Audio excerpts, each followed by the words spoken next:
Ahoy, everyone! My name is Bobby Shortle, and I'm here with Nick Rocco Scalia, and together we are the Intrepid Filmographers. Every mini-series we chart a course through the full filmography of an under-discussed, genre, or journeyman filmmaker, and in this expedition, we do our best to try and be explorers, using our years of film knowledge to help guide us, but always being open to discovering new things about the medium we love so much. We are currently embedded in the films of Karyn Kusama, and today we are in the scariest train of all, the Hollywood Hills, for her fourth film, The Invitation. And together we will find the freedom to forgive ourselves. How you doing this evening, my friend? I'm doing really good.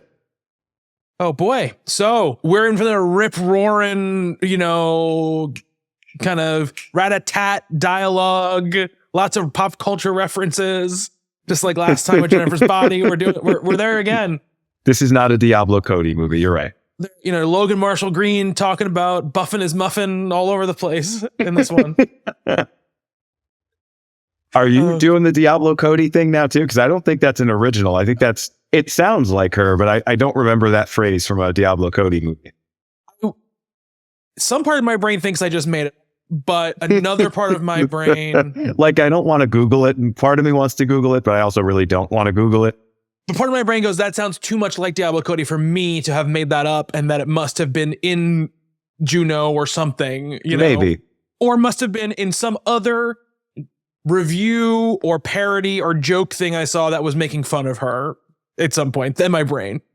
So maybe. Well, did we talk about that last week? I think we might have mentioned it. The idea that had those movies all been successful, right? Had it been, Juno was a hit, and then Jennifer's Body was a hit, and then, Young Adult was a bigger movie than it was, then everyone would just be trying to write like Diablo Cody, and that would have gotten so sad and so painful so fast. Oh, absolutely. We would have had the term cringe 10 years before that came into the lexicon. I think, it's funny you bring that up, because I feel like, right, the reaction to her and what happened to her was this early form of, and I'm sure, in society this has always been a thing, but the rise of, ubiquitous internet culture, which was already happening around that time. The always online crowd, definitely enhanced it. Is this idea of this is trying too hard, and that means I don't like it. That is sort of a big vibe now, obviously, with a lot of things. It can doom something very early, even in its marketing, if you get that sense that it's just trying too hard. And I think that was one of the things that, sunk Diablo Cody. Sure. Was that. But we're not here to talk about Diablo Cody anymore. We're done with Diablo Cody.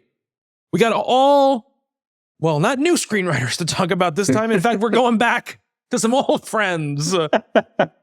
So that was, I might have mentioned that on that episode too, because I remember before I didn't do all the research on, I was trying to stay within the certain periods of Kusama's career. Yeah. So I knew what she had done before Flux. Mm-hmm. And then I was just researching that movie, and I looked up who the writers of it were. I was like, I wonder if these people ever worked again. And I looked at it, it was like, not only did they work again, but they also wrote this movie that I love, The Invitation, which is, I always knew was a Karyn Kusama movie, but I didn't know it was the same writers as Aeon Flux. So I guess it is a redemptive arc. I love those. We've had so many of those on this show already for everyone involved with that debacle that was Aeon Flux. Yeah, so Phil Hay and Matt Manfredi, the writers of Aeon Flux, are the writers of this film, The Invitation. I think we discussed this kind of a little bit in that episode, Aeon Flux episode as well, but Hay and Kusama ended up getting married. So they are together. Still together. The one good thing to come out of all of that was a lovely relationship that I believe they have children together, and they seem like a very happy couple, and clearly learned how to work together better than they did on that one. He also writes her next feature film, which is Destroyer. So we'll be talking about that as well. But they after Aeon Flux, they wrote Clash of the Titans, R.I.P.T., Ride Along, some successful movies, some not successful movies, but not any liked movies, right? Between those three. And sort of in between, when they're kind of writing these movies, they start to come up with the idea for this, The Invitation. And in fact, in 2009, when Jennifer's Body is about to come out, that's the first time they come to Kusama with this idea, not for her to direct it. They want to direct it. They want it to be their first feature film that they direct, basically spin off sort of the success or at least the work that they're getting in big movies and try to use it to that cachet to make a little movie. That would have been the invitation. Kusama said she immediately was like, oh man, I would love to direct this, but didn't want to kind of get in the way of their ambition. So just sort of kind of help them develop it and helped them give them advice under the auspices of this is, to help you guys get this movie off the ground and, be your first directorial movie, and really didn't want them to feel like she needed to direct it since she was their director, the director they knew basically very personally. She said for years she encouraged them to pursue the film for themselves, even though she said I felt such a magnetic pull towards the material. She mentions in a BuzzFeed article that we talked about when we were talking about Aeon Flux, in that same article, she says, the trauma around my creative endeavors and around this sense of self collapsing without perspective or enlightenment, failure can be a kind of death, she said. I've had both death and perceived death in relative abundance. And eventually though, the two of them, I guess, their careers don't really, I don't think kind of take off in probably the way that they had been expecting. They write right along too around this time. They're still making stuff. They're still working writers, but they decide like, we don't want to, we don't want this to be our first movie. We don't want to direct this. It's not going to happen if we try to direct this. And so Kusama, they kind of, there is in the article I read, basically said they really didn't remember who was the one who said to the other, you should direct it. But eventually that's where we came to. And with all of them on board, they basically go, okay, we're going to do this, but we're not going to bring this to a studio. We're not going to bring this to a person who's going to be a big overseer over this. We want to make a movie without any oversight, we want it to be our movie, our vision, and we don't want somebody interfering in the marketing, whatever it might be. So obviously you're not going to be able to get a lot of money for a movie like that. This movie was shot for $1 million in basically one house, of course. At the time, very much a model which has become, pretty popular around this time, was becoming very popular, remains very popular for horror movies. Speaking about, well, we'll talk about the themes when we get into it, but she mentions inspirations weren't straight up horror movies, Thomas Vinterberg's The Celebration, the Kurosawa movie High and Low, The Parallax View, Clute, Rosemary's Baby, Repulsion. She said, I didn't really look at it as straight horror because I guess I don't see the invitation as straight horror. It's more the genre crossbreeds that I'm most interested in. And she says, I'm really starting to face the fact that I'm a pretty serious person. I don't necessarily think that the business of filmmaking makes it easy for pretty serious people. It's really important to sort of stay light and socially adept and charming and all of these things that I often am not in a fundamental way. The movie gets greenlit. They have backing from XYZ Films. And it originally is cast with Luke Wilson, Zachary Quinto, Topher Grace, and Johnny Galecki. Most of the female characters are the same cast that ends up being in the final movie. But due to some scheduling delays and just, general movie stuff, it gets delayed. And so it gets recast. The Kusama took that time with the writers to kind of sharpen it a little bit. And then they ended up casting Logan Marshall Green as the lead with Michael, I don't know if it's Huisman or Huisman, as the kind of like second male lead in the movie. Michelle Huisman? Is it really Michelle? Is that what it is? I think it is, yeah. Well, there you go. It's Michelle Huisman then. Either way, I'm so glad that like the final movie here, like I think if they had a more recognizable cast for this, I don't think it would have worked nearly as well. I know like everyone in this movie, you've seen them in other places, you've seen them in other things. They are very, very good. Like this, I think is a very well acted movie, but I don't know that this particular kind of low key, very cerebral, psychological, tension building sort of thing would have worked with someone who's just, like a Zachary Quinto or a Johnny Galecki. Not that there's anything wrong with those guys. Or Luke Wilson was a great example of that as well. Mm-hmm. But they kind of have this established persona that I think would have worked against this movie rather than for it. And the fact that like, what do you keep calling Logan Marshall Green? Like not Tom Hardy? He's fake Tom Hardy. Fake Tom Hardy. This movie also has not Mia Jovovich in it. Yeah. Well, and not Michelle Monaghan. Well, I know Michelle Monaghan anywhere. I know, but I'm saying she's a very similar look. Kind of. Not quite. Not quite as beautiful as her. My question to you is, I just a little fun thought experiment. Who do you think plays who with those people? Like, I'm imagining Luke Wilson and Topher Grace are the like are the Logan Marshall Green and Michelle Huisman parts. Yeah. I think probably Zachary Quinto is the doctor. Yeah, that's what I'm guessing. Yeah. And then I don't know who Johnny Galecki is playing. Is he playing the couple, the other, there's a like a gay couple, Quinto playing one of them, Galecki playing the other, I'm assuming, or maybe he plays like the guy nobody takes seriously. I don't know who he plays. Oh, sure. Yeah. What's his name? Ben, I think his name is, yes. The heavyset guy. Yeah. I wonder, oh boy, and I'm going to mess up. John Carroll Lynch is in this movie. Oh yeah. We're going to talk about John Carroll Lynch. Terrific actor. And I wonder where he came, I didn't see in anything about this, where he got involved in the project, because he's very important to this movie. He's very, very good in this movie. Mm-hmm. And I don't know that anybody else could play that role quite as well as him. And he's probably the most recognizable, at least for me. I mean, I've seen him in a lot of things. I mean, he's a very recognizable character actor. I would probably say at this point, Logan Marshall Green this is post Prometheus, right?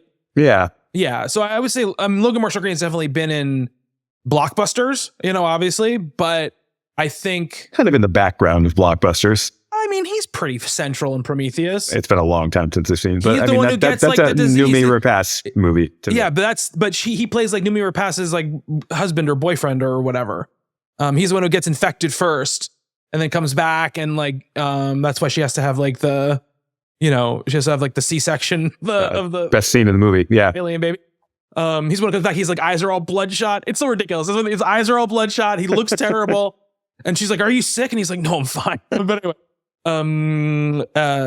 So I should say Tammy Blanchard plays Eden, and the woman who plays Kira, I have never seen her first name ever before. I'm gonna say it's Amayatsi. That's what I'm gonna guess. She plays Logan Marshall Green's character's current girlfriend. She is. They were cast very early, like before the male characters were cast. They were sort of in the mix when those other more famous actors were part of the equation at that point. But they shoot it over 20 days, like I said, in a house in the Hollywood Hills, at a $1 million budget provided by Game Changer Films, an equity fund founded in 2013 to finance movies directed by women. Kusama did say she missed the deep pockets of Hollywood at some times. I do see how money can be utilized towards a creative end, she prudently put it, but having the freedom to make her own film ultimately won out. The film wrapped production in 2014 and was released in 2016. Obviously, 2015 at festivals, 2016 to the public. 4 years after its initial casting, Logan Marshall Green had some interesting things to say. He said, "I think Karen does a great job of not spoon feeding. We as American audiences don't need that. We are consumers. We're not as much the producers we once were in the 20th century. We don't do universal healthcare well. There's a lot of politics we have problems with. But one thing we do really great is we devour narratives. We understand it better now in a way that we didn't before. I think it's time that people like Phil, Matt, and Karen take a spoon out of our mouths and kick us out of the nest." He said he was very... Now we know where not Tom Hardy sits politically. Oh, yeah, absolutely. I was very... I know so little about the guy, so now I feel like I know a little bit about him. I was very adamant that we take the hero out of Will and make him the anti-hero. I was very passionate about Will not being so physically sound at the end of the movie. He's very equipped mentally, but he couldn't really back it up. He said Karen built a world that was safe to be unsafe in, so we could let go when needed. So that's some backstory on The Invitation. So obviously this comes, 6 years after the last movie we talked about. It gets released in festival 6 years after, probably... Like I said, it probably takes about 4 years for her to actually go into production on it. And again, it's not a studio thing. It's, it's independently financed, and they kick it off. So we talked around a little bit. Nick, why don't you just give your general impressions? How'd you feel about the movie? You'd seen it before, right? I'd seen it before. And actually I wanted to ask you about this. So I saw it, you mentioned earlier, we were talking before the show. This was featured on Netflix. I think after it did the festival run, it got picked up by Netflix. And I remember reading the plot description. I was like, that sounds interesting, but this reminds me like something about it, these affluent couples in a very nice house and this psychological drama thriller thing that's happening in there. Like that sounded a little generic to me. And I think the thing that sort of pushed me to actually invest and watch this movie was I saw Karen Kusama's name on it. And I remember definitely thinking after Jennifer's Body, which I always thought was a good movie. At the last episode, I think it's gotten better for me over time. Mm-hmm. But I remember really liking it back then and kind of wondering what she was going to do next. And this movie that I probably would have passed up had it not been attached, or had someone that I cared about as a director not been attached to it back in, whenever I saw it, 2016, 2017. I remember I watched this because of Karen Kusama specifically. So, I never knew that I'd be doing a podcast about her or delving quite so deeply into her career. And I'm glad I have. I never thought I'd actually go back and watch Aeon Flux. Mm-hmm. And I guess I'm sort of happy I did that. But, she was definitely the thing about this film that just kind of pushed me over the edge and made me want to see it. And I remember just being kind of mesmerized by it the first time and just really, really liking the interactions, it's not a comedy of manners, but it's kind of a drama of manners. Mm-hmm. And there's so many movies that are like that, but they always kind of go for a different tonal thing than this one does. And I love the tone of this movie. I remember thinking this the first time too, because it's always tense. It's always a little awkward. It's always a little off. It's always a little mysterious. And I do think, right, this is a good first feature for anybody. I am glad that someone with the control and the precision of Karen Kusama was able to take over the script and do this movie, because it's a very tough thing to maintain, I think, what this movie does, because it is like all the way through you're sort of feeling for these main characters and you just want them to get out of this house so badly. And it's just and she said something about this too, right? It's this idea of politeness and manners and how we don't want to upset our friends and things like that. We don't want to embarrass ourselves. We don't want to make a spectacle of ourselves in front of people. And I think this movie, like the social mores of it, I think are played really interestingly. And then it has this twist ending that it's very, very well set up, but I didn't exactly see it coming the way that it's executed. And I just remember really liking it. There's a really haunting couple of final shots toward the end. And you get to that point at there's some kind of gnarly violence in this movie that I wasn't expecting, that kind of catches you off guard. I was intrigued all the way through. It's a movie where a lot of it is just people sitting around a very nice house and talking. And that can be really interminable if it's not a very good movie and what they're saying is not interesting. I think this movie builds the sort of backstory of this friend group in a really interesting way. Definitely, I see a lot of myself and my wife's friends and my friends, our friend group in it a little bit, which is interesting. I think these characters are all around the same age as us. So I was kind of on board the whole time. I loved the ending. And this was one that I remember recommending to a lot of people. I really, really liked it at the time. If you don't mind the fact that it is a one location movie, that it is a lot of talk, it's never boring. Movies like that can get slow. They can get boring. But I do think a lot of it is the directorial control that she has. The pacing of this is great. And she's pretty good with pacing all around. Jennifer's Body moves like a bat out of hell too. And Girl Fight's a really, really nicely paced movie. Maybe her original cut of Aeon Flux would have been as well.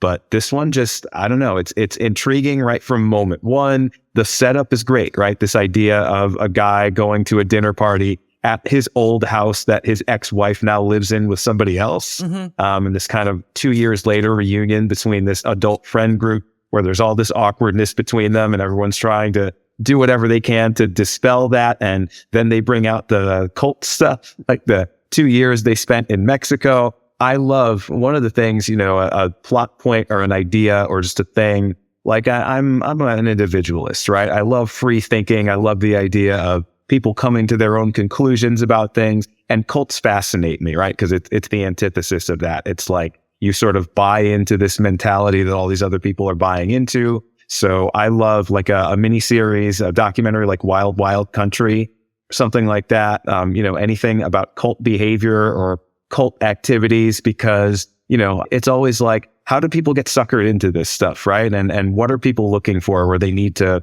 sort of have that belonging or have that transcendent experience with others that probably is a scam and probably is all bullshit. And I love movies that explore that, right? And this one kind of does. And there are characters in it that kind of feel the same way as I do. And I just always find that an interesting thing to make a movie about or make a documentary about is cult behavior. So it kind of checked a lot of boxes for me and covered a lot of bases for me.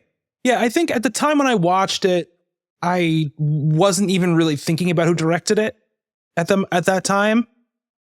it was a movie that I will mostly, my wife and I will watch a lot of different horror movies, right? And especially if they get any sort of buzz, we'll definitely check them out. And this was just one of those movies that we had heard was good. And so we watched it. And I remember at the time really liking it. And at the time being like, who is this guy who looks like Tom Hardy?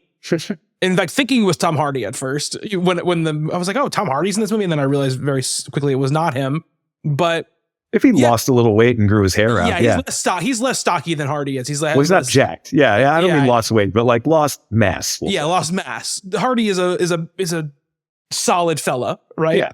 So I remember enjoying it, thinking it was really tense, that it was it looked really good, but I do remember around this time, kind of lumping it in my head, and not necessarily in its execution, but in its scale, with a lot of the Blumhouse stuff that was coming out around this time, right? Like, this is not a couple years after The Conjuring.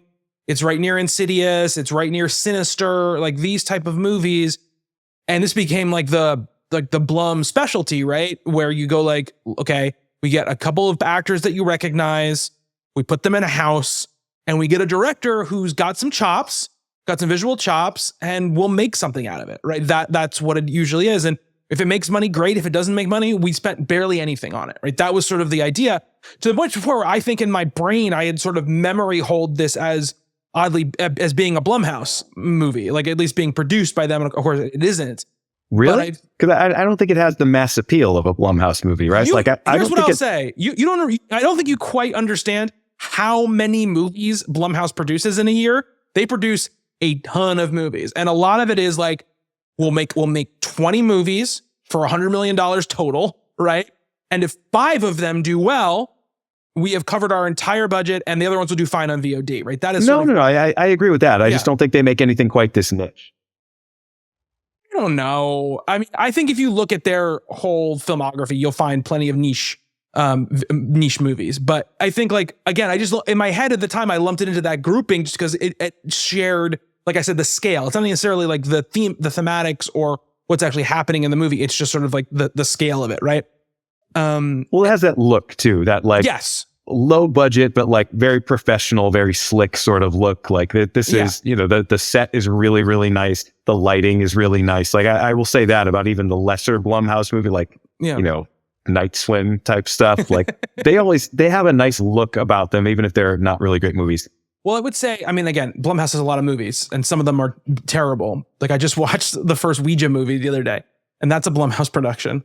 Is the second one too, the Flanagan sequel? The Flanagan one is, yeah. That one's great. That one's great and looks great, right? And but I would say, like, a lot of the time, right, they have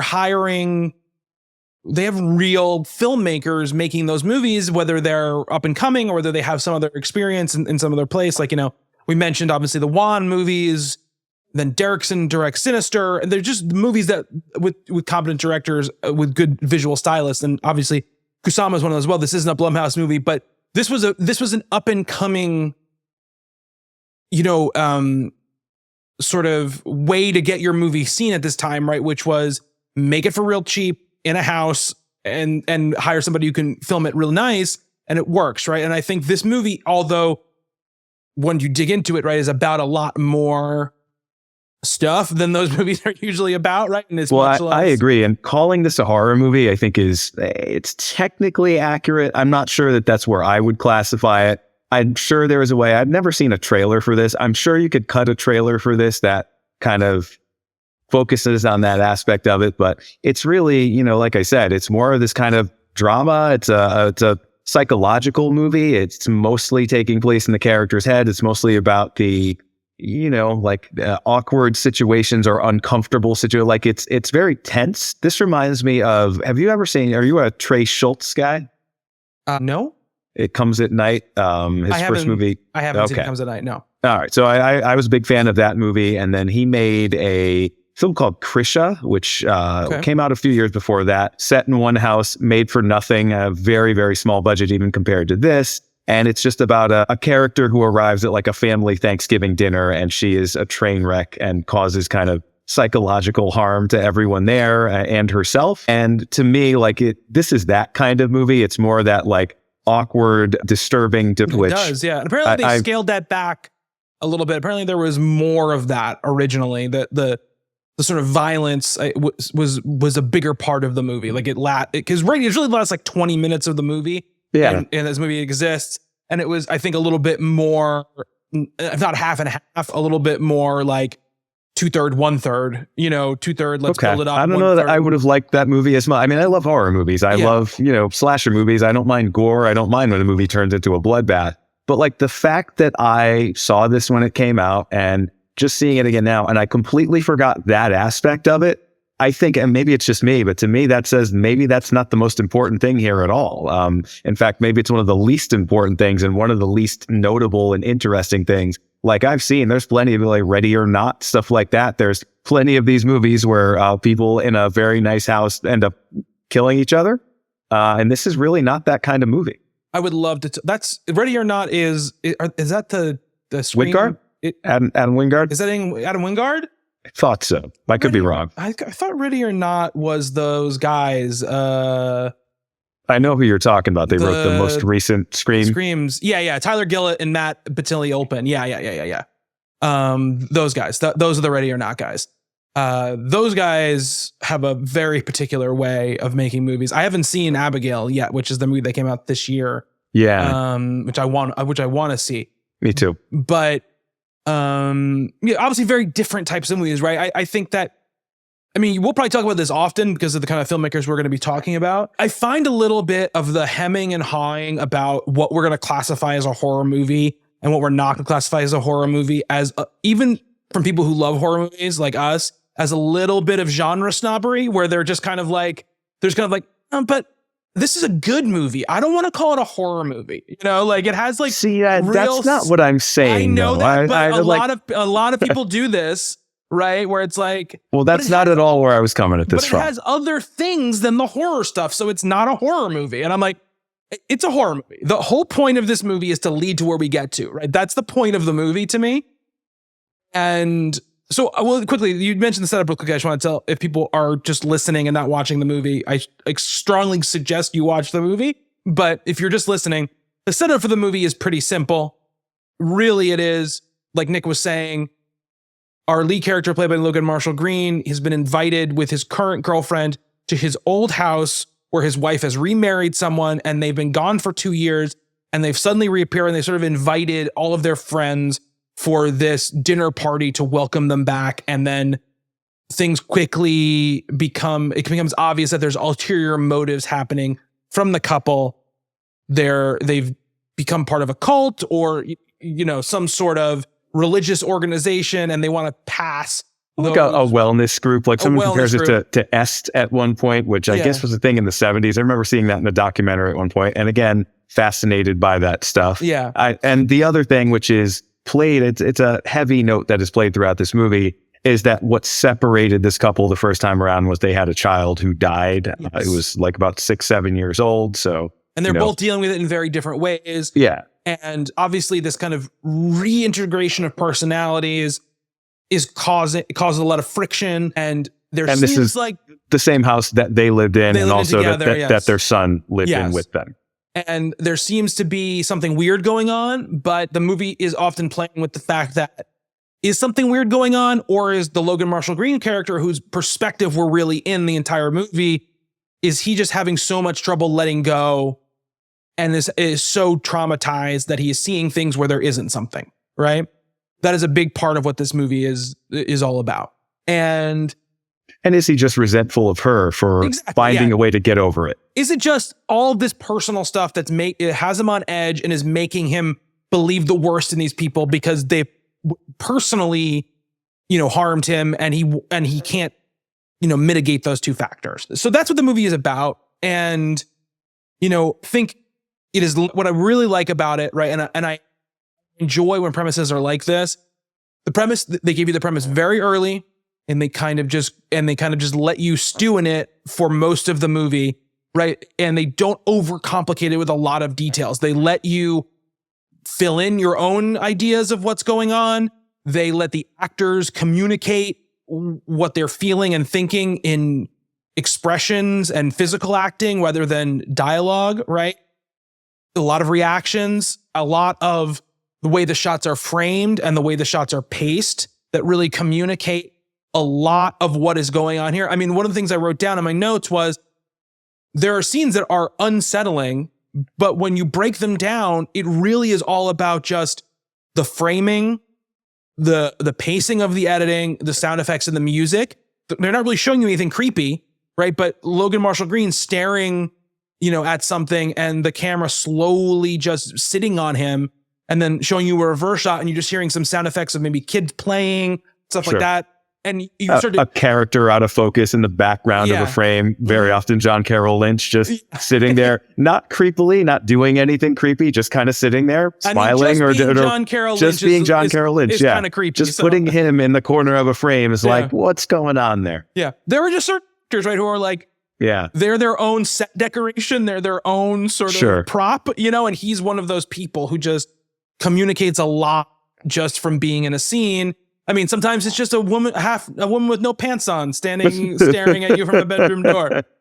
But I really like this movie. Not Mia Jovovich. No, not Mia Jovovich. The movie starts out really with this scene in the car between these two characters. You kind of set up what's going on. They've been gone for 2 years. It's going to be really weird. And your kind of most exposition you're really going to get in many ways in this opening couple of minutes where he's explaining sort of like the status quo of the world as it sits right now for him. And then we get this kind of credit scene where they're driving. And I really like that it goes like really low frame rate. And we get very dragged frame, open almost a shutter, strobe kind of thing. Yeah. Almost like, and I think it's intentional, right? It's like we're kind of headed into this bizarro world at this point, right? We're kind of leaving reality, or kind of leaving the normal world, and we're going into what is going to be the rest of our experience, which is this house with this really the party with the worst vibes you could possibly ever imagine. Really not good vibes in this party at all. And what you're mentioning before is Kusama does say, she says, there's a huge theme we're playing with, the obligation people feel to be polite and the dangers of being polite beyond your best instincts. I feel like it would make sense to leave that party. And of course, someone in the party does. But I think a lot of people feel it as too much of a social transgression. It's hard to just get up from all of your friends and say, you know what? I'm weirded out and I'm leaving. So, and the character solution of this is always, well, let's just get another drink and we'll sort it out that way. Like, wine can solve this, which is never a thing. No. And there's a lot. In real life, it never has that line. He goes like, we're going to pretend like nothing weird's happening because Michael brought a bunch of good wine or whatever. It's an $8 million bottle of wine. So you got to give him that. Absolutely. So, and I think, because when you're watching the movie, I mean, I always try to turn this part of my brain off in movies like this and horror movies where you're kind of like, why aren't these characters reacting in the smart way people should act if they're in a horror movie? And you always kind of have to tell yourself, they don't know they're in a scary movie. They just think they're at a party with their friends, and they haven't seen these people in years. If they leave, who knows if they're never going to see them again, right? They don't know if their sort of social standing, a social relationship hangs on the edge of a knife. So you can't just get up and leave. And also, even when the one woman gets up and leaves, they kind of dog on her after she leaves, right? Yeah. They're like, just so weird. Like, she's such a prude. Like, what's wrong with her? All this kind of stuff.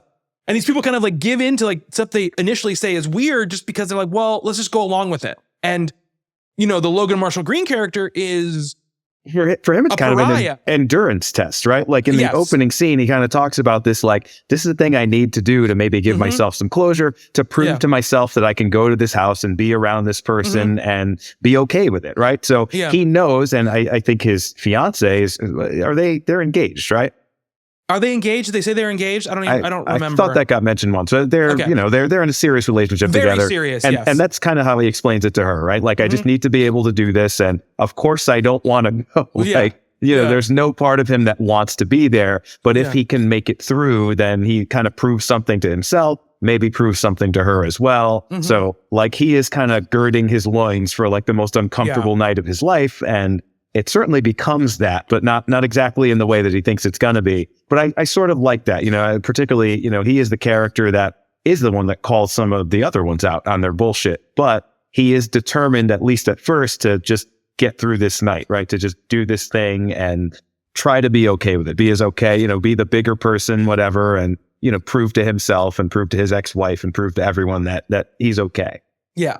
And funny enough, I think between this and Jennifer's Body have this similar concept of like people who are friends, but so much of stuff has happened between them that there's a toxicity that's seeped into these friendships that really makes these situations not healthy to be in, right? And we have all these little scenes, right, where, Will, the Logan Marshall Green character, is sort of off on his own, and characters will sort of peel off and come talk to him, and they're always very understanding. They're always, trying to, they can tell that they care about him, right? That they want to pull him back into this grouping.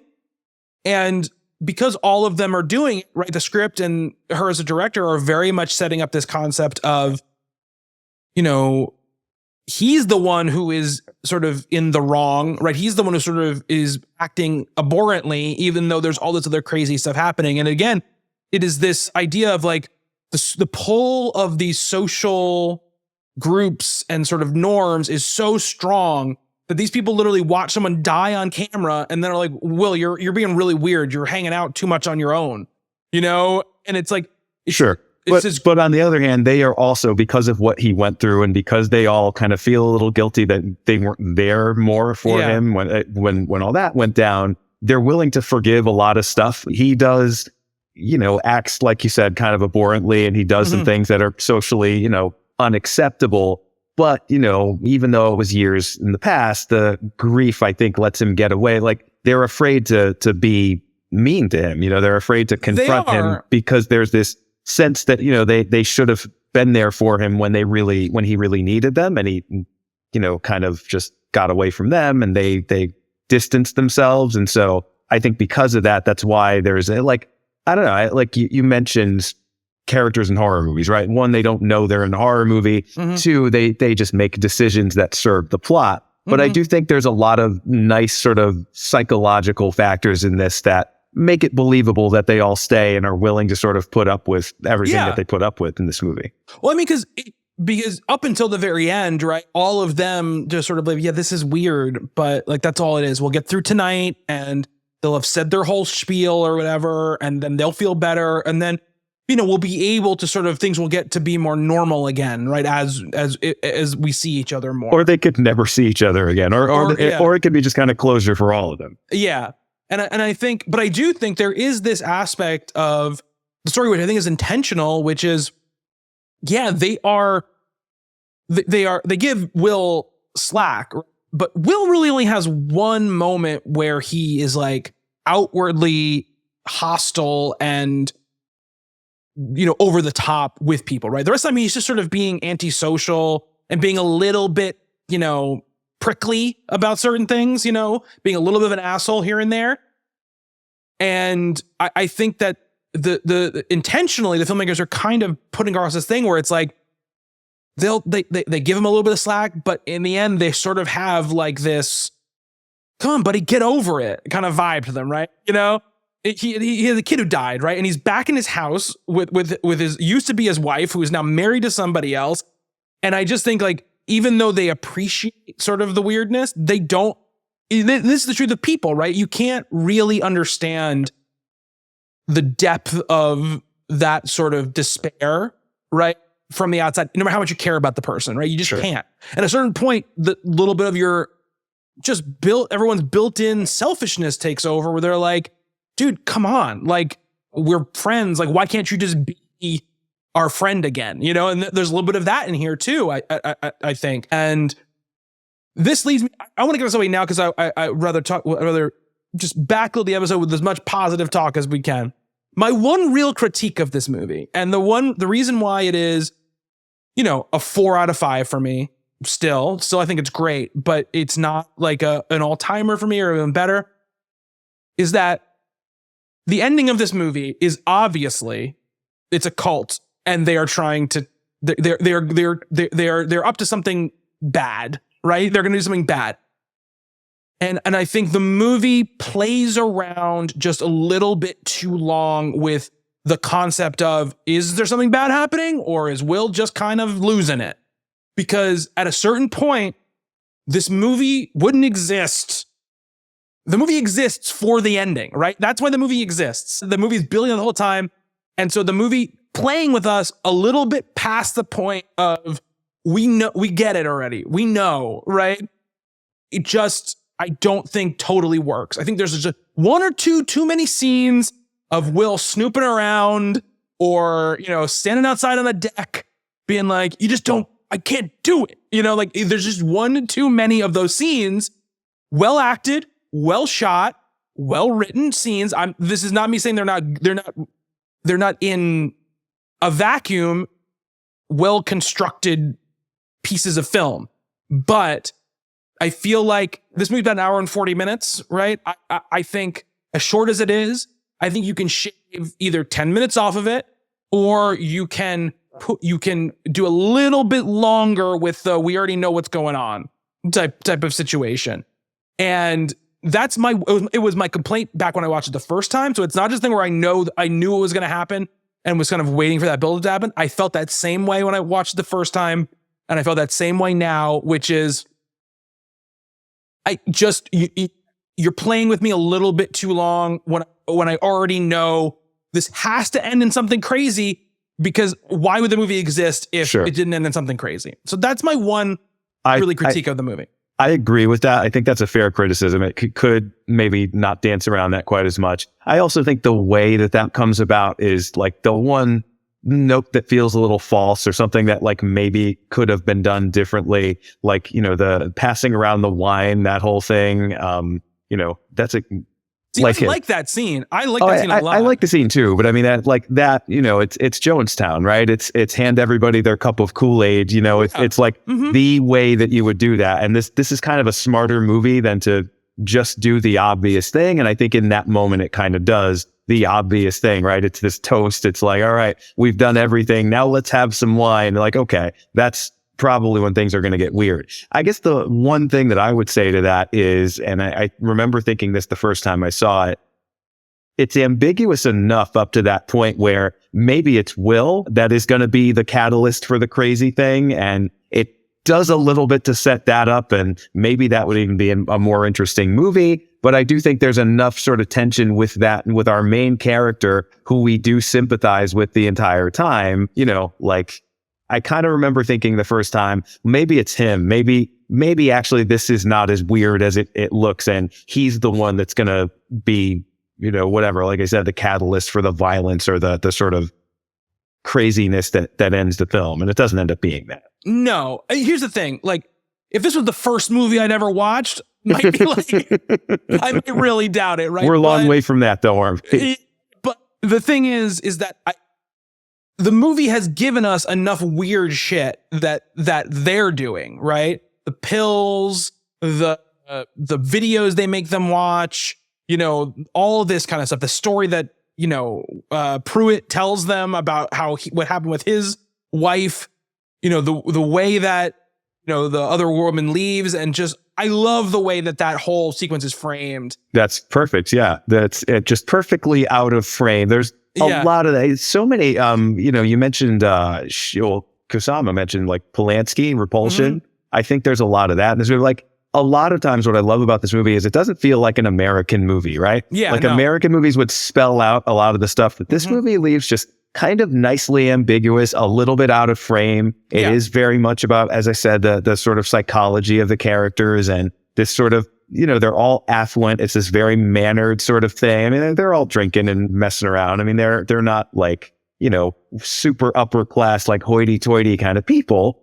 But on the other hand, they are, you know, educated and erudite. And I don't know, this feels kind of European to me. And I feel, you know, Michael Haneke, it sometimes has a little bit of vibes of someone like him. And I don't know, like you don't see that, especially not in a Blumhouse, you know, Netflix special of the week kind of movie. Like this does, it feels like one of those kind of art house thrillers or dramas that have these kind of situations, these kind of characters. Yeah. Ozone. I mean, it's got like feel a little bit of all those kind of filmmakers in this. It has that that everything is, like you said, so manicured on the surface, and right below it is something devious, right? That is just waiting to bubble out, right? And it's always under the surface, whether it is something huge, like what happened, with the cult is going to kill everyone, or just how these people feel about each other and the things they're kind of waiting to say. I think that going back to talking about the obvious thing with the wine, the glasses of wine, I think that to me, it is born out of what organization or a thing like this is, right? Which is that it's not this, brilliant, creative organization. They're just doing, they are doing the most obvious thing because that's what they would do, right? That like they are in a tradition of things like this. It's not like it's just like in the end, you're really fooling stupid or vulnerable people into buying into your bullshit. Right? That is like what it all is. It is, but these characters are so much smarter than that, right? Like they sense cult right away. Like they're not dumb and they're not gullible. No, that's what I mean. So why are because they don't know it's a death cult, right? They don't know it's a death cult. Okay, that's fair. Again, let's talk about it. That we know it's a death cult, right? But they don't know that, and they again, this like social pressure. These are their friends. They've known this woman for however many years, right? They've seen babies born and kids pass away, but they've seen the probably boyfriends and girlfriends pass along. They spend a lot of time together, right? You get that sense with them. So what, are they really going to believe that their friend is going to poison them, right? And that's why they're so resistant to Will pointing anything out, because they have a really hard time believing that there's anything above just kind of weird, going on, right? That they can't even get to the point where something. It's like your friend who gets really into yoga or CrossFit or something. Yeah. Like I think they sort of see it that way for a lot of this. Exactly. Yes. There's some annoying hobby that my friend has now that he's gonna want to talk about. Yeah. Like I don't care about veganism. Or like I just don't care about like what the fucking the notes on the wine are. Okay, I just want to open the bottle and drink it. Right? Like this is like I don't care what kind of hops are in this IP. That's the exact sort of vibe, right? Sure. That I think they're getting across there. But there are all these red flag situations, right? I mean, that video they watch, I think Toby Huss, right, is like the cult. Oh, I love leader. That guy. Another it's so good to see him in this movie. Yep. Yeah. Shows up in a bajillion things, right? He's in Reno 911 star Toby Huss. He's in a billion episodes of things. He's in a billion movies. He's just a really reliable character actor who plays comedic actor, although he's absolutely terrifying in this movie. He is, yeah. But he's really good at doing those two things, right? Because he has that look of a guy who is like normal, like he's like the most basic looking guy possible, right? But he's always got something going on. There's a little crazy behind the eyes there. Exactly. Yeah, exactly. Right. Exactly. And I think there's a long kind of lineage of I think actors like this who do stuff like this. But anyway, he's a cult leader, and I think he does a really great job in those scenes. But they watch that video of that woman dying, and they're kind of like, did we just watch a movie of someone dying? And, people, they're like, okay, I guess we'll just stay. I guess we'll just keep going with this party. At that point, I would have been like, I'm sorry, guys. I'm getting out of here. Like, I can't do this anymore. And then, Prue would have shot me in the head when I was trying to leave her. But, at least I would have died in my car, my Prius, trying to get out of the driveway. I feel like I've done a similar thing to my friends, but it's not a snuff film. It's like a Neil Breen movie. It's like, no, you guys got to see, just completely kill the vibe of the party. Like, let's watch 5 minutes of Neil Breen. They'd probably rather watch someone die on camera, but whatever. It's like when I used to come home drunk. We go to my buddy's house and we go there after we were out drinking. And he always tried to make me watch like alternative comedy stuff, and like, you're gonna love this. And I'm like, I hate this. I would gonna start walking home right now. I'd rather walk home than watch whatever you're gonna make me watch right now. So I think, but again, that's the vibe, right? It's the social pressure, of like, this is just my friend being weird, and I'm not gonna think too much about it. And other friend is being also weird, and he's being weird in like a much bigger bummer way. And I just don't want to deal with that right now. And so I think that's a big part of this movie. And I find that to be, fascinating with the dynamics, right? But along the way, the movie gives you enough little breadcrumbs, right? To be like, there's something more going on here, right? I think I love that, this idea that the Will character is on such high alert, right? Because he still hasn't gotten over not being what he feels like alert enough when his son died. Yeah.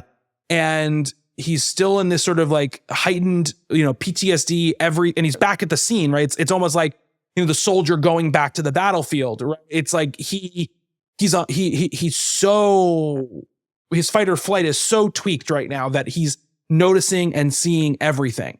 And he notices, the locking of the door, the whole thing with the person who comes to the door, which we never really know what happens there, right? When that person comes to the door. Yeah, there's a little interaction that's all out of frame. It's just off camera. We can just barely hear it. There's a lot of stuff like that here that I like a lot. And he's so like tuned into it, right? He's not even like listening to his friend talk to him.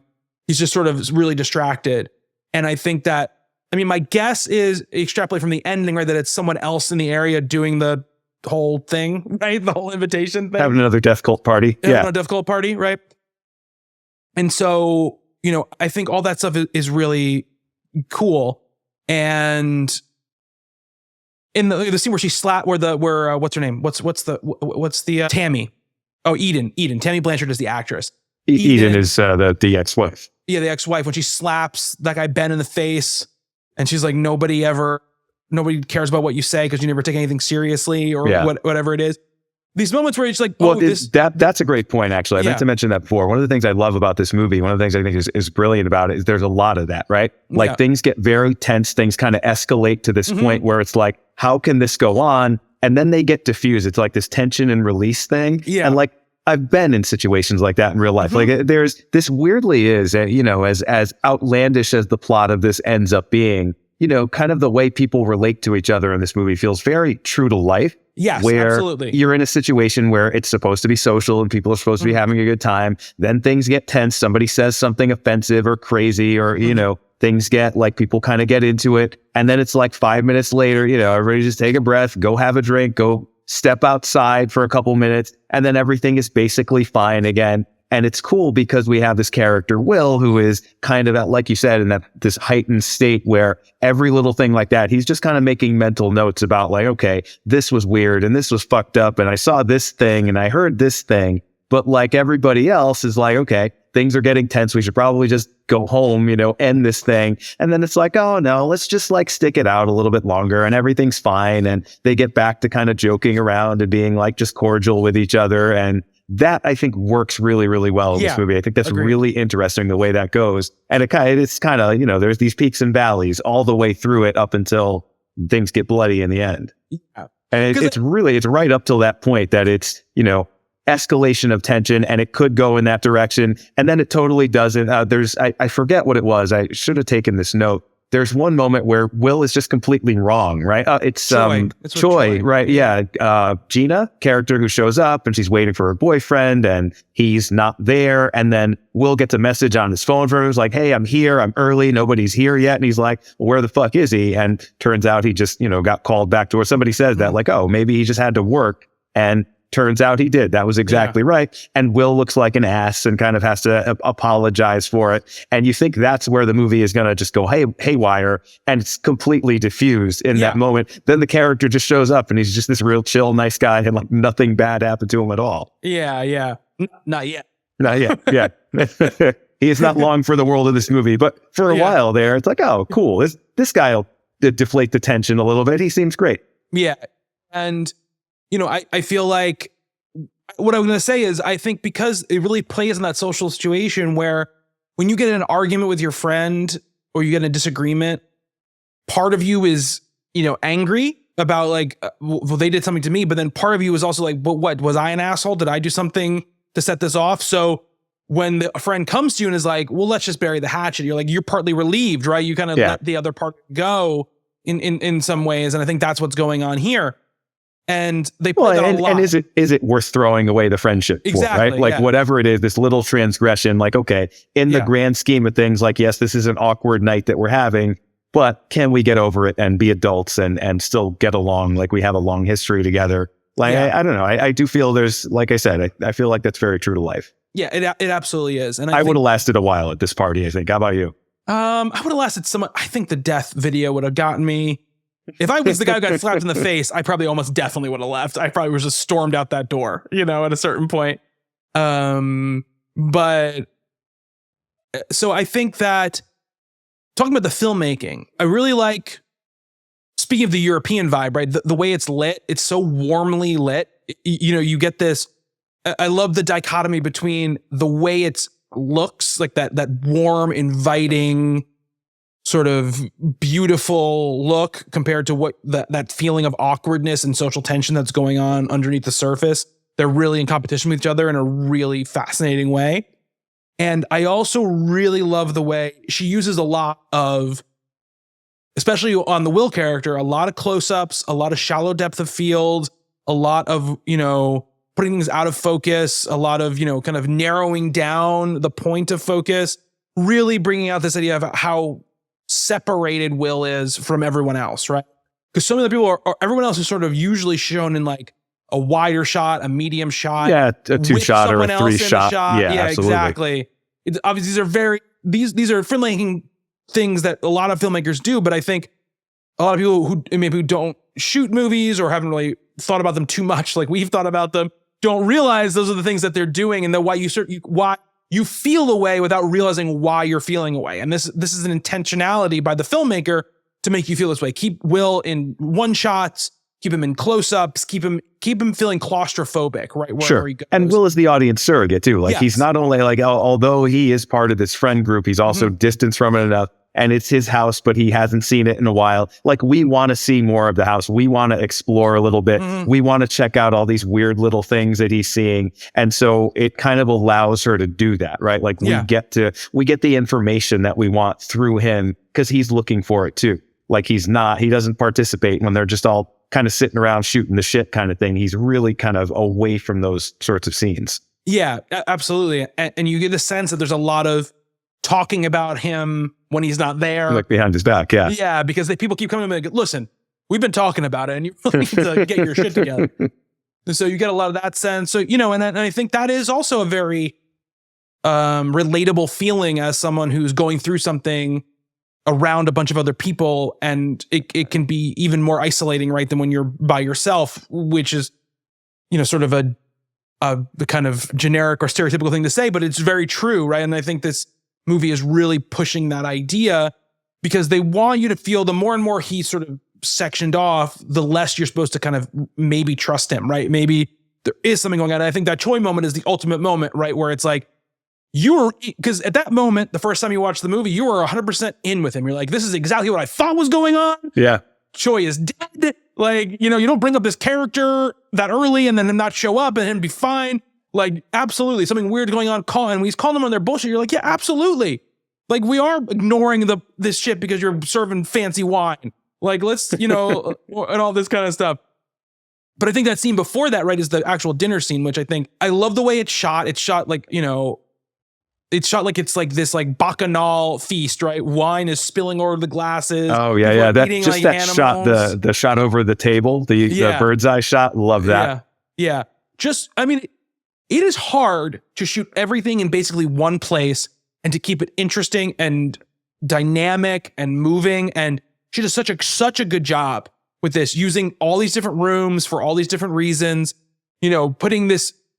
Having the dinner scene upstairs. I was going to say the upstairs, downstairs, which I've never seen that in this is a very nice house. I've never been in a house this nice, but I've never seen like the dining room, like upstairs on that like second level kind of overlooking everything. I love that. Yeah. Just a great, this really great visual look.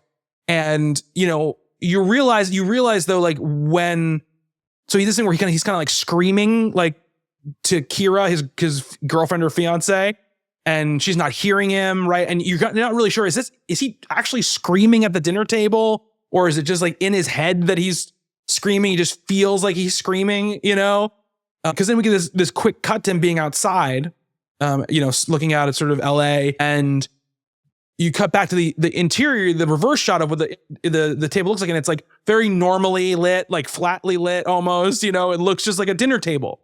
Where people were eating, and I think that I love that the way she plays so much with perspective in his eyes, and how the world does look different when you're kind of in his head than when you're removed from it in that way. Yeah.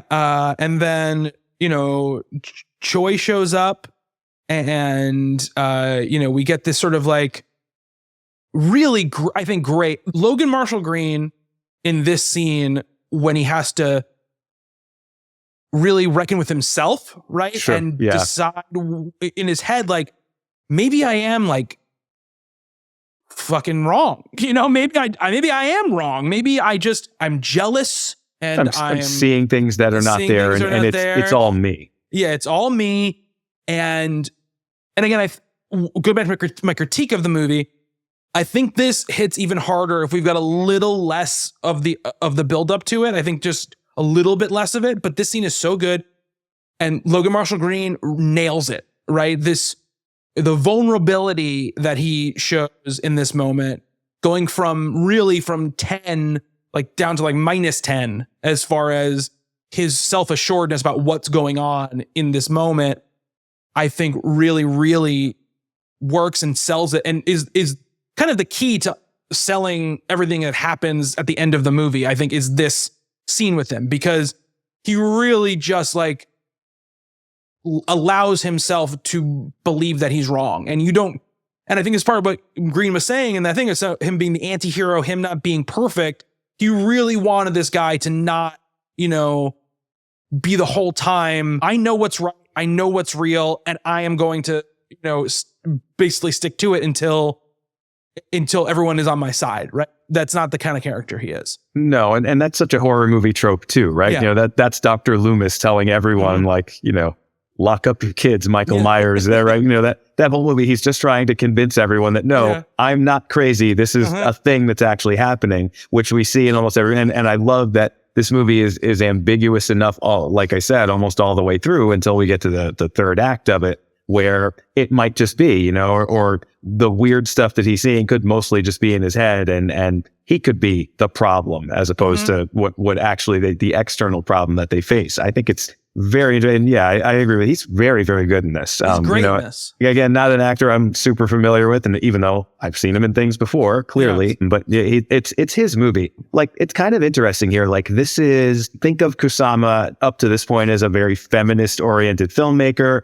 Destroyer looks like, I don't know much about it, but it's a female-led action film that I'm assuming is kind of falling in line with other stuff that she's done. And this is not that at all, right? Like, I don't really get the sense, that this is, I think the direction is really good, but I wouldn't necessarily look at this and say, oh, this is a feminist filmmaker making this movie. Like, those themes are not really here at all.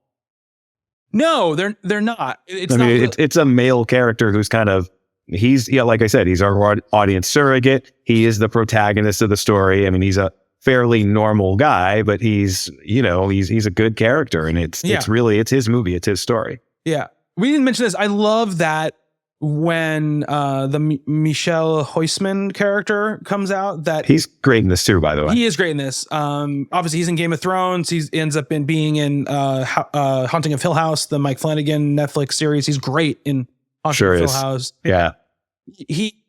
I love that when he comes out, he's sort of dressed the same as Will. They sort of have a similar look. And they got the same like stubble and the long hair, and like they're almost like mirrors of each other in some way. And I thought that was, and I think Kusama and Hay and Manfredi talk about this, how they always sort of intended for that to be the case, right? He's like sort of seeing at first like what could have been, right? And that makes it even harder for him in those moments. But him in that scene opposite Logan Marshall Green, when he apologizes to him and then he kind of accepts the apology, again, it's another moment where the actors do such a good job of selling what the movie is trying to sort of like almost trick you with at that point, right? Where he seems like a really decent guy in that moment, right? David seems like a really decent guy in that moment where he's like, it's okay. Like but he looks pissed. He looks a little pissed, which is great. I think if he looks really serene, I think you don't trust him in that moment, right? No. He looks a little offended by it, but like he's never, what I love the way this character is played and the way this character is written, is he's never outwardly sinister at all. Like, you know, Will calls him out for the door locking thing. He's like, okay, I'll go unlock the door. Like, come on, man. It's never unlocks the door. He just leave the key in the door. So if somebody wants to leave, leave. Well, I mean, just that whole, you know, the mechanics, the business of it. But like, you know, you could have easily like a lesser version. I always talk about like what the lesser version of this movie would be. And I think the lesser version of this movie is, you know, there's just kind of that craziness behind that character's eyes as well. And you never really see it, you know? No. He might be a little weird and a little loopy, but he actually does seem pretty nice and pretty reasonable, and, you know, aside from the cult associations and all that stuff. But like, you know, he's a normal person in some sense, and he's never outwardly scary. I mean, I think Pruitt is. Like, Pruitt comes off very sinister, and again, it's maybe just the John Carroll Lynch factor, which is weird because most people came to know him like I did through Fargo, where he's just like such a teddy bear of a character. He is. But I just think of him in Zodiac. That's what I always think. Yeah. Zodiac. And he did a season of Channel Zero where he played like someone's dead father come back to life with like very sinister intentions. And, you know, when I see him perfect in role anything, for that guy. When I see him in anything, I'm just like, you're someone who Jake Gyllenhaal's going to stare at from across the counter.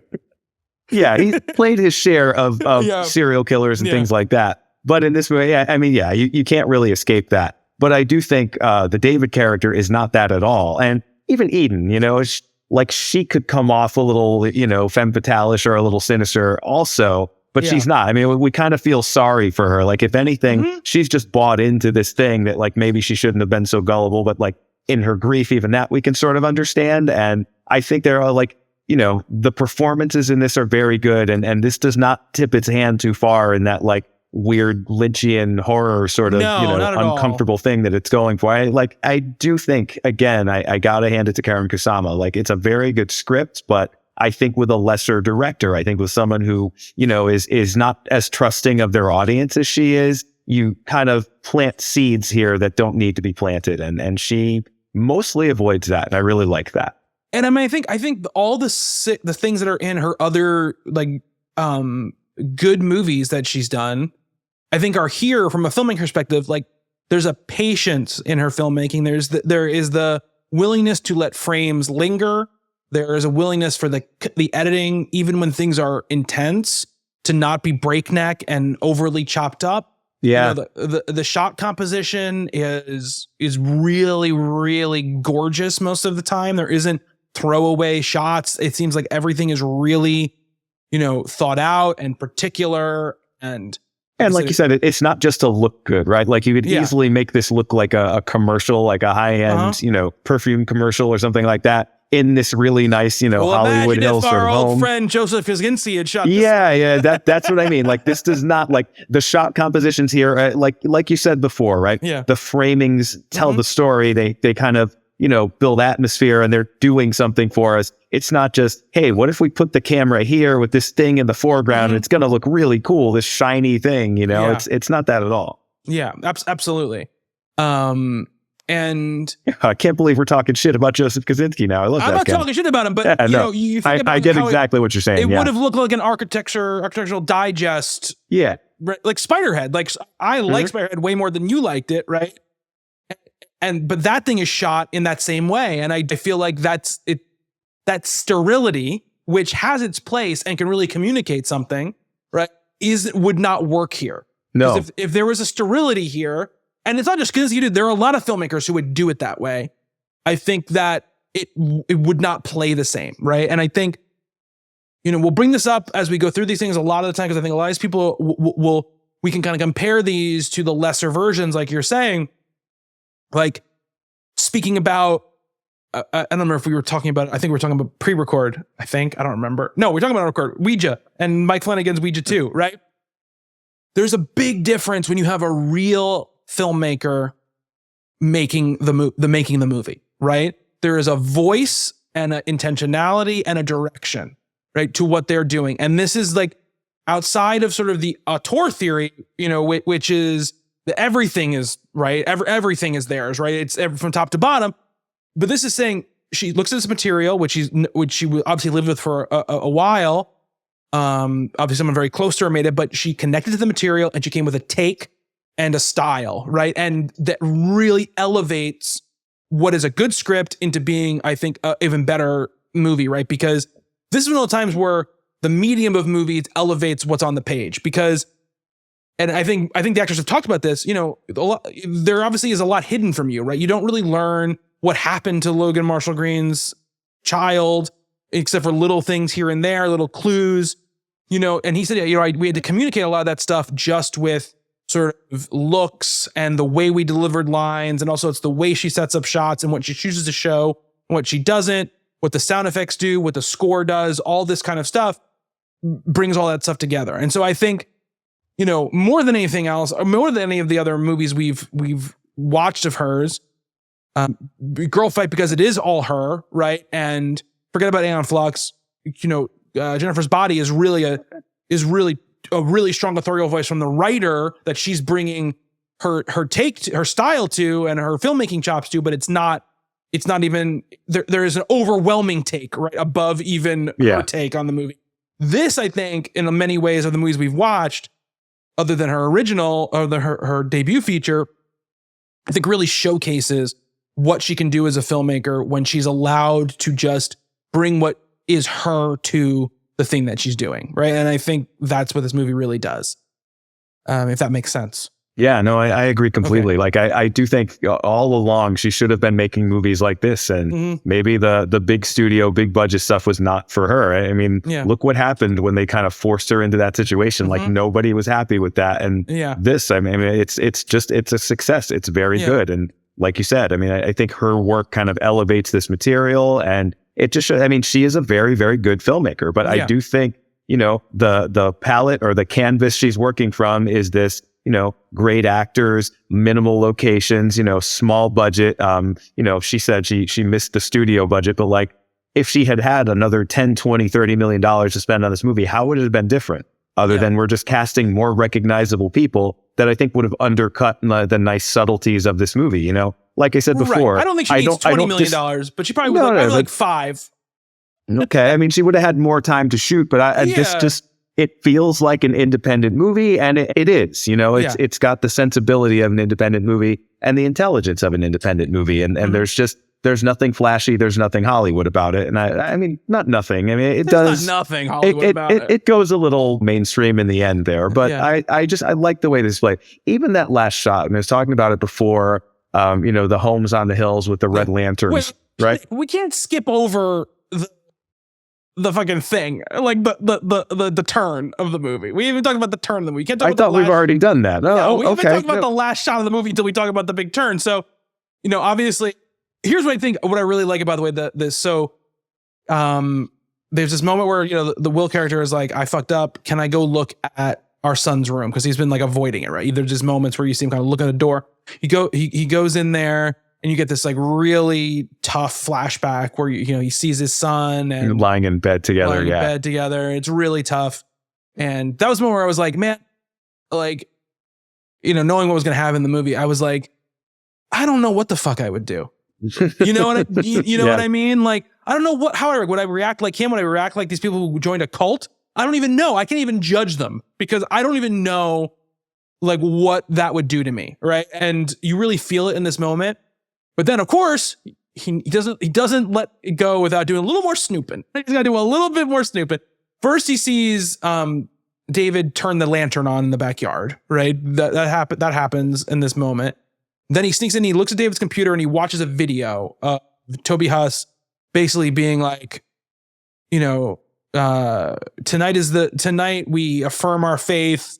Basically very cult leader shit, right? But does flat out say, drink the poison and come join us or whatever, whatever, we're all going to die together. He doesn't say that, right? So you still can have some amount of doubt if you're choosing to have doubt in this moment, right? And this is when he goes up. Can I interrupt for just a second? Because you are, around my age. You're younger than me, but do you remember the Hale Bop cult in the late 90s? Of course. The white sneakers. And do you remember the video of that guy, Applewhite, I think his name was?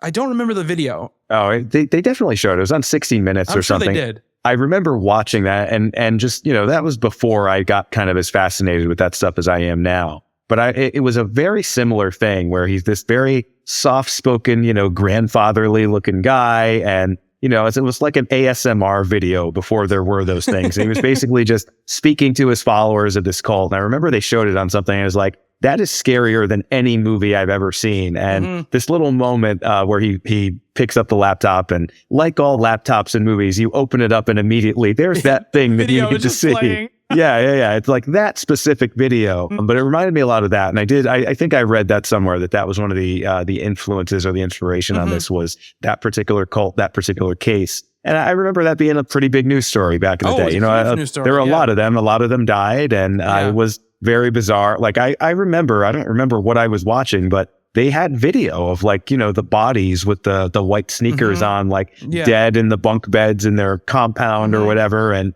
that was pretty scary stuff. Very scary. I remember being very unsettled by that, and very unsettled by that guy, because he wasn't that sinister. He was very, like I said, calm and soft-spoken, and was talking about, you know, I think they were, what was it? They were going to rendezvous with the mothership or something. It was an alien. They were worshiping some kind of alien god that was going to take them all. Who knows? Yeah, they were going to ride Halley's Comet, and we don't know. Maybe they're doing that right now. They are transcended humanity, and they're flying through space. But at the time, I just remember being like, holy shit, that's terrifying. And I do think, it's this great, like, whether this is a horror movie or not, that was the scariest moment in the movie for me. Not when it got violent, but just sort of seeing this video and kind of just the memories that brought back of, you know, when this happened in real life, and how it was very similar, how the character kind of approached it in the same way. And that's the point when you know things are about to get pretty nasty here. Yeah.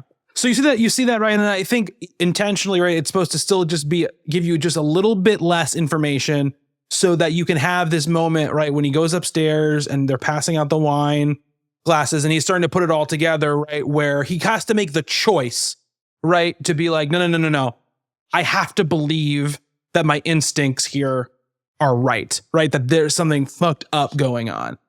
And unfortunately, one of his friends drinks like a little bit of the glass before he starts like knocking all the glass out of people's hands and screaming at them. And then I really like the sort of rope-a-dope we get where, you know, the one woman tries to like attack him. She's like, fuck, you messed it all up. She's screaming at him, and she kind of gets her head like knocked into like into the side of a table. And then we get distracted by that. And then we realize that his friend has died, right? She's poisoned and she's died. And then it all kicks off.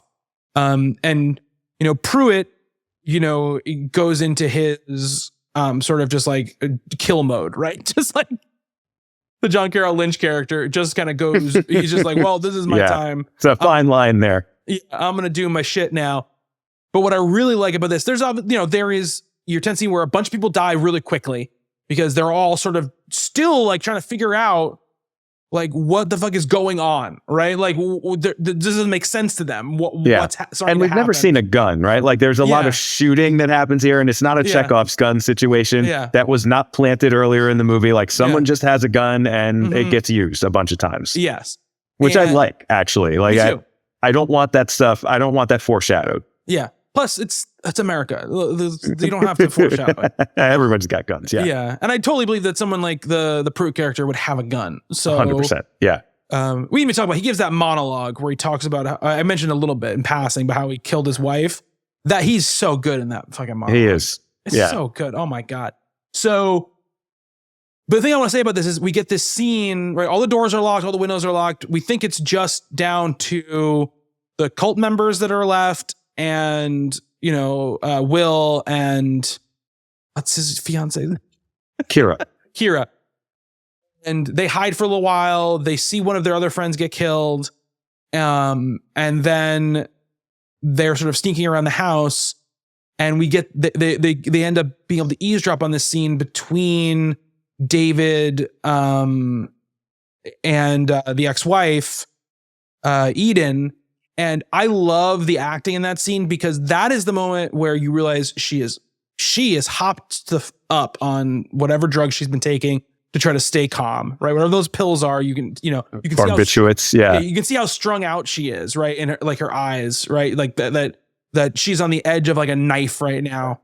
And you can also see from David, like you were saying before, this isn't evil, you know, master plan, right? This is he's not the cult leader, right? Because I think there are points through this movie where if you think this is a cult situation that like he's the guy. He is important. And it seems like he's really not at all. He's just another follower. And, he just happens to have the nicest house. Yeah. And you can tell how in pain and how desperate he is too. Right. Yeah. He is not, he's also not okay. And all this pretending this thing has made us serene, it's just not true. Right. That falls away. Once their plan doesn't go exactly how they wanted to go, it falls away like that. Right. And I love that scene. And then we get the very violent scene where Pruitt tries to kind of confronts them in this, it looks like it was like a movie theater. Yeah, it's a screening room. Yeah. Which is exactly what I would have if I had that house. We got a classic, there's supposed to be a door here, which they had covered up, since he lived there. And Kira, beats the hell out of Pruitt with some sort of statue or something, or a vase or whatever it is. And he dies. And then we get sort of the last confrontation. That's when we realize one of the other characters has survived. And the three of them, take out David. And then really sad scene, right, with Eden, where she kind of shoots Will in the shoulder and then kills herself by shooting herself in the stomach. Right. And obviously I think that's very symbolic because, it's kind of shooting herself in the womb. The child that died. Right? Yeah, sure. Yeah. And some people I've read some takes on the movie where is this supposed to communicate that she's pregnant again in this moment? Is she in this moment, is she killing both herself and an unborn child? There's some question about is that supposed to mean something more than just her killing herself, right? Who knows? It's on the text of the movie, but it is, I think, a very pointed way of her killing herself in that moment. I think so too, but I think it's more symbolic of the, the loss, the void that is at the center of her anyway from losing a child. And, and it's when she admits that she misses the child. And exactly. Yeah. And they have a really nice scene together, even though it's really sad, obviously. It's a really, I think, powerful scene between the two of them. And then, we go outside and now we can talk about this last shot because it is an amazing shot. Well, it's definitely something that I remembered. But again, it's so we see this view of the Hollywood Hills and what's it about every other house? We see that same, the lights are on. There's a helicopter flying over. I don't know. This could have been one of those end of the world movies. The twist is actually this is the apocalypse and we're all just getting together for, I kind of remember the first time I saw it, like you do, you try to sort of guess where this is all leading. And I thought it was going to be more of a doomsday scenario, but actually I think it's much scarier and much more unique and original than that, where this cult has just kind of infiltrated the minds of so many people, these affluent people in the Hollywood Hills. So we just get this view of the canyon, right? And just about every other house has their own red lantern on. And it's all, there's no dramatic music here. There's nothing that says, scary twist ending. This is not an M. Night Shyamalan, grab you by the lapels and say, look at this clever thing that I'm doing here. It's just,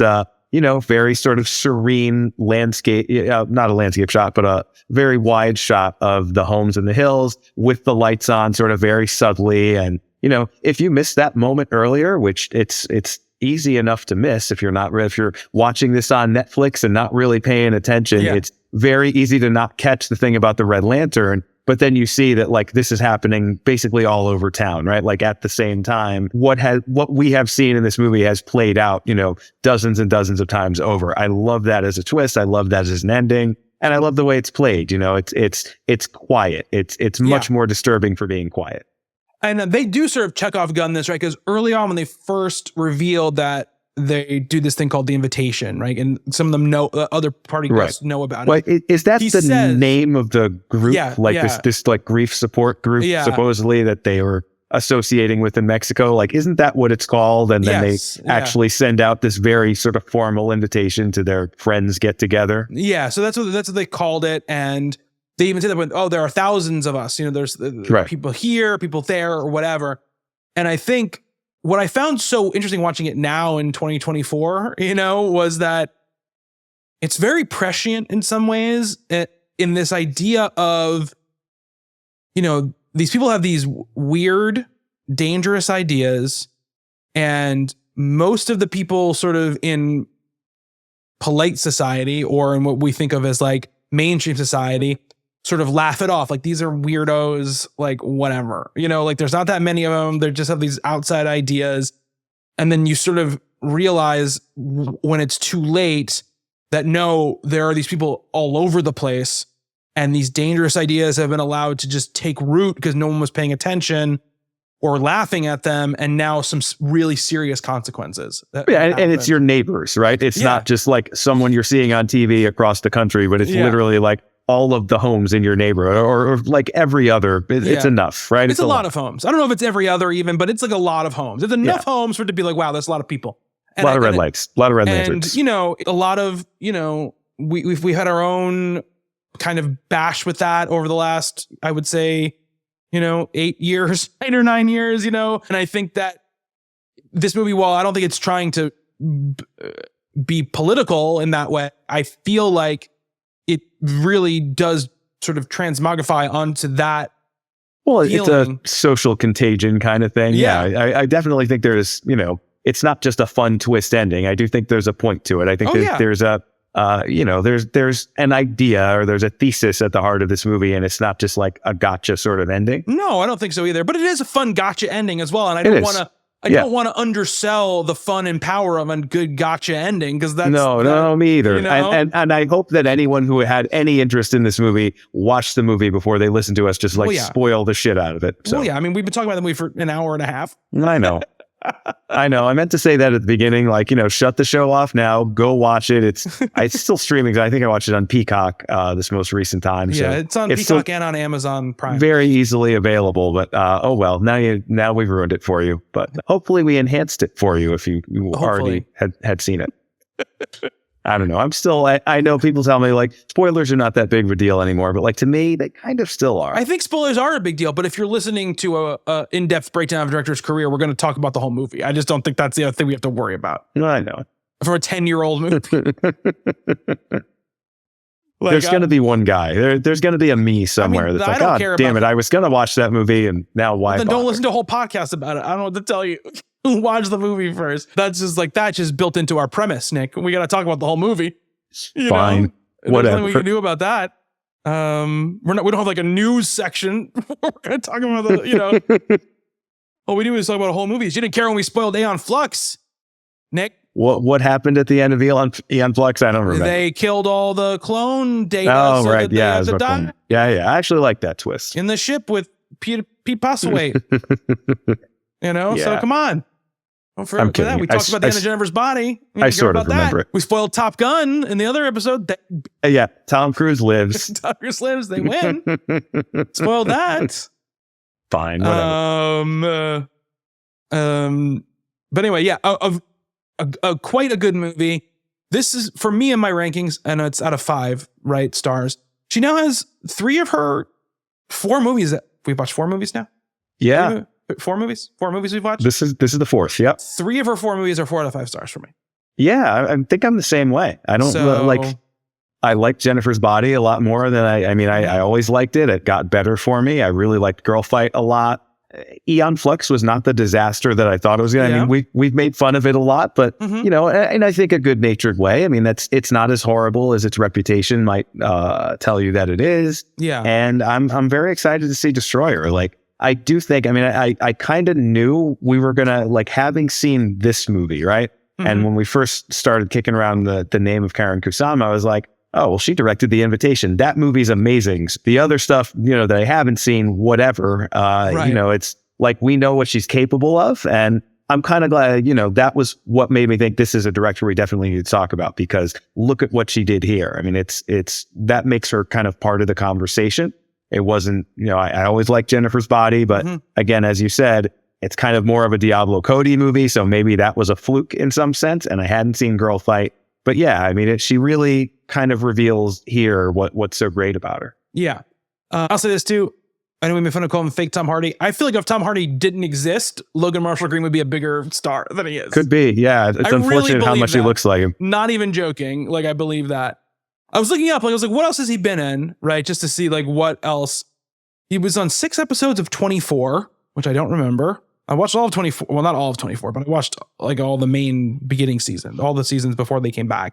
He was on 9 episodes of The OC Played someone named Trey Atwood. I'm not an OC watcher. So I was not either. There was a lot of stuff on at that point in history. I just never caught that show. I was too into Lost, I guess. Yeah, we have 2 OC alumnus in a row in her movies. We had Adam Brody and now Logan Marshall Green. He's in Across the Universe. He's in Brooklyn's Finest. And then he was in Devil. That's right. You know that movie that was like produced by M. Night Shyamalan? I remember seeing it. I remember it existing. I don't remember anything about it. Yeah. I could spoil that one though. I remember what the twist was. I remember who the devil was on that elevator. It's a fun movie. That movie's okay. Fun. Yeah. Well, it's another, confined spaces. I kind of like that stuff. Yeah. Then right after that, he's in Prometheus. And then he's just like in a lot of random stuff. Does The Invitation. And since The Invitation, he really hasn't done very much. He's done some TV. He's in Spider-Man Homecoming. I mean, he's in Upgrade, which I haven't seen Upgrade. Oh, Upgrade's good. That's a Blumhouse movie, I think. That is 100% a Blumhouse movie. That's a Lee Winnell joint. Lee Winnell, yeah. Yeah. Who is Upgrade's fun. Interesting filmmaker. Yep. He probably is going to be, depending on, when we get to him, feel like he's showing up on this show. Oh, for sure. He has such an interesting career. Yeah. Like what he ended up doing. And he's got that Wolfman movie coming out. He does, yeah. Yeah. Which I watched the trailer for and looks kind of interesting. So yep. I'll never miss a Wolfman movie. No, I even saw the Joe Johnston one. I did too. Another future subject for the show. Yeah. For sure. I'm looking forward to seeing that again, actually. Yeah.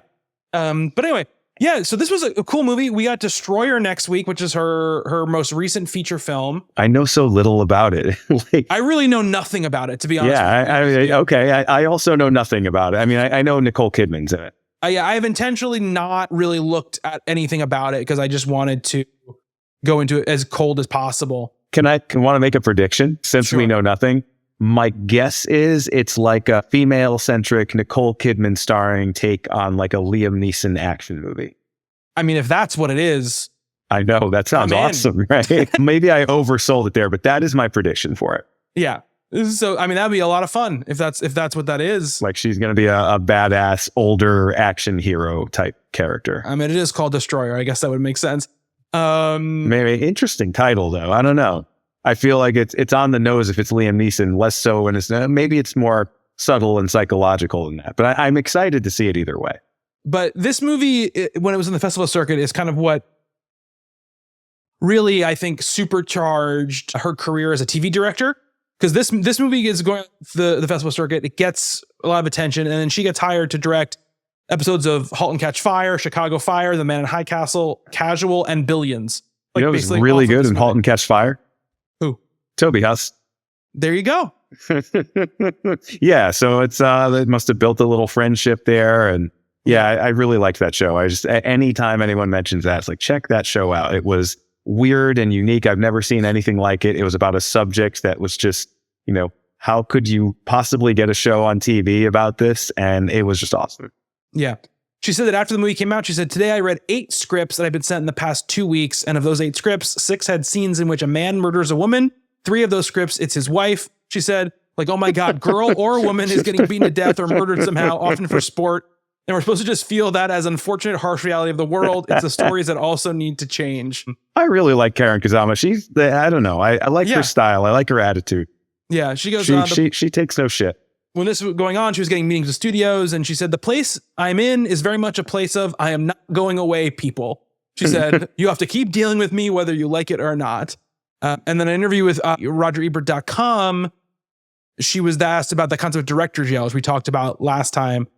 And she said, "Look, I don't know why. I guess because there aren't many women working the kind of variety of spaces that I've had the opportunity and privilege to kind of work in, that there's this extreme scrutiny about my career. And I just don't know what the value of that scrutiny is, except perhaps to point out the relative rarity of my career trajectory," which is what we are hopefully doing on this show, right? Yeah. Painting this picture of her career, this 20 plus year career that, when she's had the chance to at least make the movie she wants to make, I think has been very successful in quality wise in what she's delivered. So there's not really box office to talk about with this movie. Obviously it came out really very, very limited, made I think $500,000. And then it was very quickly on streaming services. So it's not really a kind of movie where you really break down the box office. But I think overall a really big success, and I think a movie that I think has, was well, it got like 90% on Rotten Tomatoes, and I think is a movie that is well liked, by people who have seen it. And it certainly allowed her to do her next movie. So we'll see how that all goes. And then after that, we're going to talk about the pilot of Yellow Jackets, and that'll wrap up our Kusama series. And we will start our new series after that. We're going some places after Karen Kusama. We're going some places. Some fun places. Some really, really fun places. Well, depending on how you feel about Boston. Yeah. If you love Boston, you'll love our next miniseries. Just tell you that right now. If you love Boston, you love Boston and tabloid gossip, you'll love our next and who miniseries. Doesn't? Who doesn't love those two things? I read a very, very funny tweet the other day, speaking of Boston, that said, I love that the fantasy of Good Will Hunting that Matt Damon and Ben Affleck created was, what if someone from Boston was smart? That pretty much is the premise of that movie. Yeah, they dared ask the question, what if someone from Boston was smart? Which I thought was a very funny tweet. It's such a New York, it's such a Long Island attitude. I'm a lifelong New Englander. I'm from Connecticut, but listen to me. My family. Connecticut is just a suburb of Boston, really. Yeah, that's true. My family is, or a suburb of New York City. Which depends on what part of Connecticut. I'm actually kind of, I grew up right on the dividing line. I'm closer to New York now, but yeah. Hey man, my family's from Vermont. I grew up a Red Sox fan. I have family and really good friends in Boston. I love the city of Boston. I do too. That tweet does not share my perspective. No, but it's a great tweet. But it's a great tweet. Made me laugh. It's been a very long time since I've seen that movie. It came out when I was in high school. Of course, I was blown away by it. Thought it was just like the smartest, wittiest, most emotionally resonant thing I had ever seen. It's been such a long time, and I feel like it wouldn't hold up, but I did see there's the scene where Affleck basically tells Matt Damon, Will Hunting, like, if you don't, if you come back to work tomorrow, like, I'll hate you forever for it. Like, you have a chance to get out and, like, whatever this means to you, like, this means something to me. And I saw it somewhere. It must have been on social media or something. I was like, that's a really good scene. I don't know if the rest of the movie that surrounds it is as good as I remember it, but that scene hit pretty hard. So maybe, I don't know. Maybe we'll do we'll watch it Gus again. Van Sant at some point. Maybe we'll do Gus Van Sant. It's an interesting career. It's an interesting career for sure. I always think about two things. One, the scene with Ben Affleck when he goes to the interview for Matt Damon, and he love that scene so much. But I think so much about the scene in Jay and Silent Bob Strike Back where they're just filming Good Will Hunting 2 hunting season. Applesauce, bitch. And he goes, what are we going to do? I miss old Kevin Smith. Applesauce, bitch. Great scene.